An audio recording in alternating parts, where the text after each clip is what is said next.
பண்பான உள்ளங்களுக்கு எனது பணிவான வணக்கங்கள். என்னடா சாந்தி வராமல் யானை வந்திருக்குன்னு தானே பார்க்குறீங்க. எங்கள் வீட்டுக்கிட்ட முக்கோளைக்கல்னு ஒரு தேவி க்ஷேத்திரம் இருக்குது. அதுலேருந்து சாமி எழுந்தருளி வந்தது. நான் இப்போ பண்ணிகிட்டு இருக்கிறது பறை கொடுக்கறதுன்னு சொல்லுவாங்க. பறைன்னா நம்ம ஊர் மரக்கான்னு சொல்லுவாங்க, ஒரு அளவு. அது நிறைய நெல் கொடுப்பாங்க சாமி வரும்போது. நான் போன வருஷம் வேண்டியிருந்தேன், எனக்கு இதெல்லாம் சரியாயிடுச்சுன்னா நெல் கொடுக்குறேன் அப்படின்னு சொல்லி. அதுதான் நீங்கள் பார்த்துட்ருக்கீங்க. இது யானை ராத்திரி ஊர்வலம் வர்றதுக்கு எங்கள் ரெசிடென்ஸ்லேருந்து ஸ்பான்சர் பண்ணியிருந்தாங்க யானையை. அதான் ஜங்ஷன்லேருந்து யானையை ஸ்வீகரித்து கொண்டு வந்திருந்தாங்க. பயங்கர என்ன சொல்கிறது, கொட்டும் மேளமும் ஆகிட்டு அப்படி வந்தது. எங்கள் தெருவில் நுழையும் போது தெருவே காலியாக இருந்தது. இந்த யானை வரும்போது இது மாதிரி கம்பீரமாக பார்க்க அவ்வளோ நல்லா இருந்தது.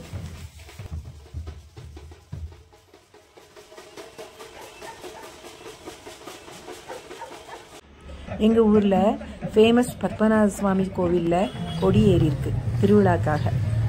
இப்போ நம்ம பார்த்துட்டு இருக்கிறது பஞ்சபாண்டவர் சிலை. இது இந்த திருவிழா சமயத்தில் மாத்திரம் கொண்டு வைப்பாங்க. பஞ்சபாண்டவர்கள் இங்கே வந்திருக்காங்கன்னு ஒரு ஐதீகம் இருக்குது. இதுக்கு அடுத்து வர்ற டான்ஸு கோலாட்டம். நான் ஆடுவேன். அதில் பத்மநாத சுவாமி கோவில் வாசலில் நல்ல ஒரு ஸ்டேஜ். அப்போது சான்ஸு கிடைச்சும் போது விட வேண்டான்னு நினச்சி நான் ஆடினேன்.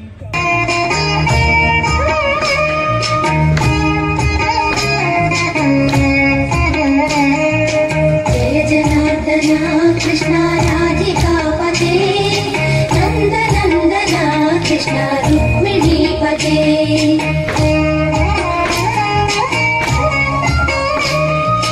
जय जनार्दना कृष्णा राधिकापते नंद नंदना कृष्णा रुक्मिणीपते गरुड वाहना कृष्णा गोपिकापते शरण मोहना कृष्णा प्रभु सद्गते जय जनार्दना कृष्णा राधिकापते नंद नंदना कृष्णा रुक्मिणीपते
राधिकापते नन्दनन्दना कृष्ण रुक्मिणीपते जय जनार्दना कृष्ण राधिकापते जय जनार्दना कृष्ण राधिकापते नन्दनन्दना कृष्ण रुक्मिणीपते जय जनार्दना कृष्ण राधिकापते नन्दनन्दना कृष्ण रुक्मिणीपते जय जनार्दना कृष्ण